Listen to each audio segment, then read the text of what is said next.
कोई अपना लक साथ में लेके नहीं आता, वो बनाना पड़ता है। अगर आपके पास रिस्क लेने का एटीट्यूड है, सी मैं गुजराती हूं and we know the business, and business का एक ही फंडा है, higher the risk higher the profit.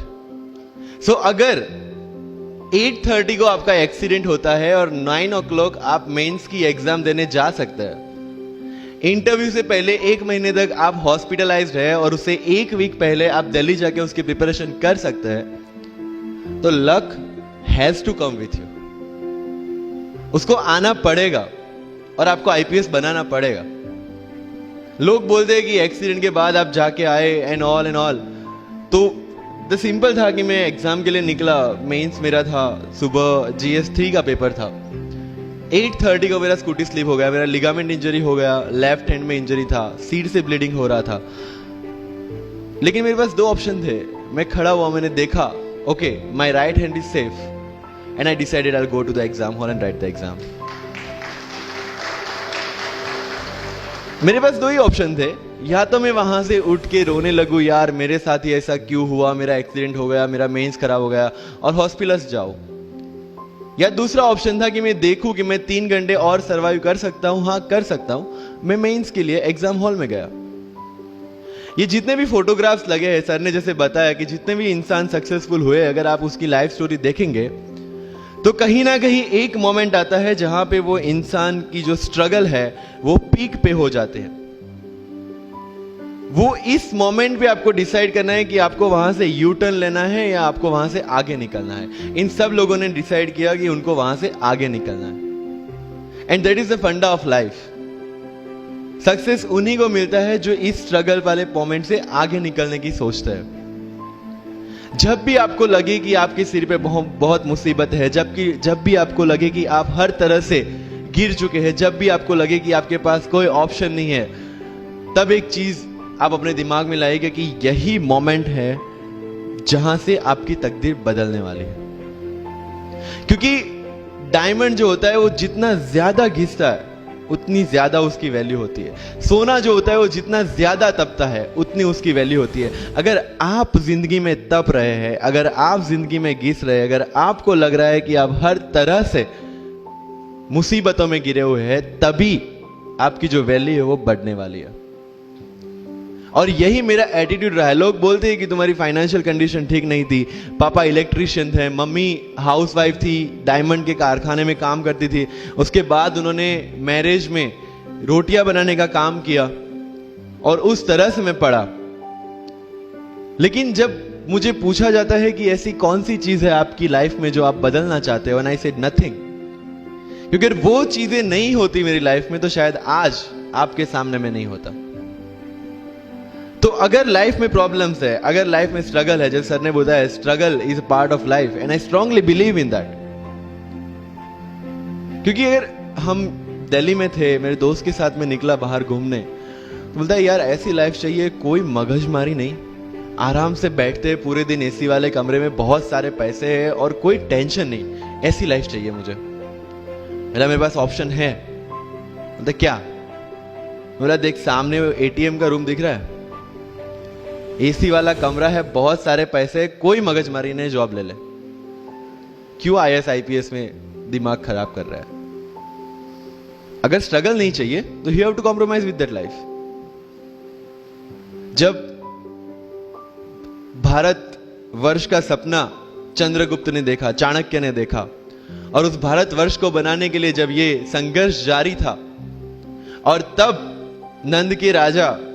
राजा धनानंद की डॉटर दूरदराज से चंद्रगुप्त को प्यार हो जाता है, और जब चाणक्य उनको बोलते हैं कि नहीं तुम्हें उससे दूर रहना है, और तब चंद्रगुप्त बोलता है आचार्य कभी कभी सोचता हूं कि जिंदगी में या ये भारत के सम्राट बनने के लिए इतना त्याग, इतना बलिदान ना देना होता तो। और तब चाणक्य रिप्लाई करते हैं तो हर कोई भारत का सम्राट होता। This is the fundamental rule of life. अगर IAS बनने के लिए, IPS बनने के लिए सैक्रिफाइस करना नहीं पड़ेगा, अगर उसके लिए आपको त्याग नहीं करना पड़ेगा, तो आज पूरे इंडिया में हर घर में आपको IAS IPS मिल जाएंगे। So when you are entering into this game of UPSC और MPSC, Make sure that you have to sacrifice anything which will take you to your goal. लेकिन प्रॉब्लम ये है कि हमें टेंशन होती है, यार दोस्त की एंगेजमेंट है, उसकी बर्थडे पार्टी है, उसकी शादी है, अटेंड नहीं करूंगा तो बोलेगा मैं तेरी शादी में नहीं आऊंगा, एंड ऑल. लेकिन बिलीव मी, जब आप आईएएस बन जाओगे, वो सामने से याद दिलाएगा, भाई इनविटेशन कार्ड नहीं भेजा तूने. समझ रहे हो? तो जो कुछ भी इसके लिए सेक्रीफाइस कर रहे हो, वो जब आप उस पोस्ट पे पहुंचोगे, सब कुछ वर्थ है, सब कुछ. मेरा इंटरव्यू था यूपीएससी का, मुझे एग्जैक्ट डेट याद है, 23 मार्च को मेरा इंटरव्यू था. 20 फरवरी को मुझे हॉस्पिटल में एडमिट किया गया क्योंकि मुझे इन्फेक्शन हो गया था बॉडी में, एंड बहुत हाई फीवर था, तो आईवी के अलावा कोई ऑप्शन नहीं था. 1 मार्च को ठीक होके मैंने सोचा चलो दिल्ली निकलते हैं. 2 मार्च को मैं दिल्ली पहुंचा.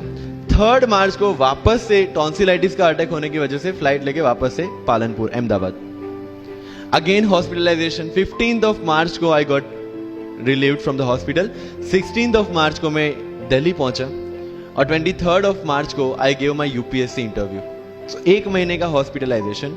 उसके बाद जब दिमाग में ये था कि मेरे साथ जो लोग इंटरव्यू दे रहे हैं वो 1 महीने से प्रिपरेशन कर रहे हैं, एंड 1 महीने से मैं हॉस्पिटल में था, again I thought this is the moment to prove yourself. I went to the interview और पूरे इंडिया में 2nd highest marks in interview. This is not to say कि मैंने कितना अचीवमेंट लिया, this is just to say UPSC is all about this. मैंने कोई preparation नहीं की थी यूपीएससी के लिए, इंटरव्यू के लिए, but again I scored good marks in interview because UPSC सिर्फ आपका नॉलेज चेक नहीं करता. Make it very clear in your mind. जैसे सर ने बोला, it's a game of wisdom. आपको पहले ऑफिसर बनना पड़ेगा यहां से. यूपीएससी का काम तो सिर्फ थप्पा लगाना है कि हाँ ये ऑफिसर बन गया. जितने भी आईएएस आईपीएस ऑफिसर्स को आप मिलोगे, you will realise this thing कि ऑफिसर वाली क्वालिटीज इसमें पहले से है. आप जब प्रिपरेशन स्टार्ट करते हैं तभी से समझ लीजिए कि आपकी आईएएस और आईपीएस की ट्रेनिंग भी स्टार्ट हो गई. बिकॉज जो क्वालिटीज आपको चाहिए as an officer, as a IAS, as an IPS, क्या क्वालिटीज चाहिए? फर्स्ट ऑफ ऑल कॉन्फिडेंस, कि जब आप उस सीट पे बैठते हैं, आपके सामने कोई भी क्वेश्चन आएगा, you will be able to handle the issue. ये कॉन्फिडेंस लेके आपको उस सीट पे बैठना है. यही कॉन्फिडेंस चाहिए when you start the preparation. Decision making. अगर हर एक टॉपिक पे आप हर एक कोई को पूछने जाते हैं, भाई इसमें कौन सी बुक पढूं, इसमें क्या पढूं, इसमें क्या करूं, then you are not suitable for this exam. लोग बोलते हैं कि 1 साल में प्रिपरेशन, जैसे मैंने जून 2016 में मैं दिल्ली गया और जून 2017 में मैं अपियर हुआ and I clear UPSC and GPSC.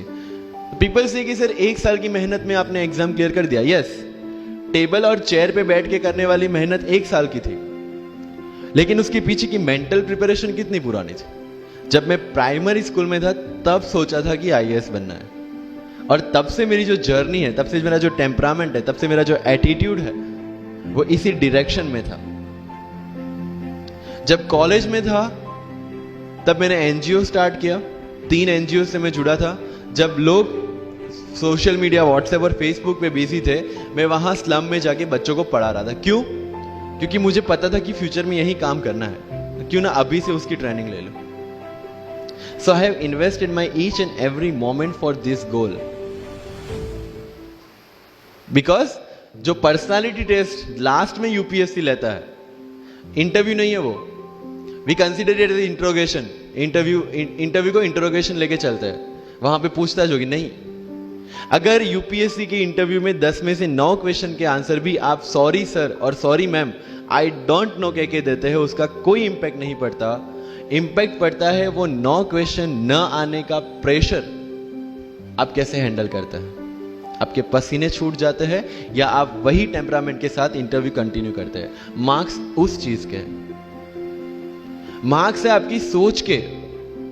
एक ऑफिसर के तौर पे जब आपको आईएएस या आईपीएस की सीट पे बिठाया जाएगा, how will you treat the citizens of this nation? What will be your attitude to each and every person who is going to come and meet you? These things are being tested during UPSC interview.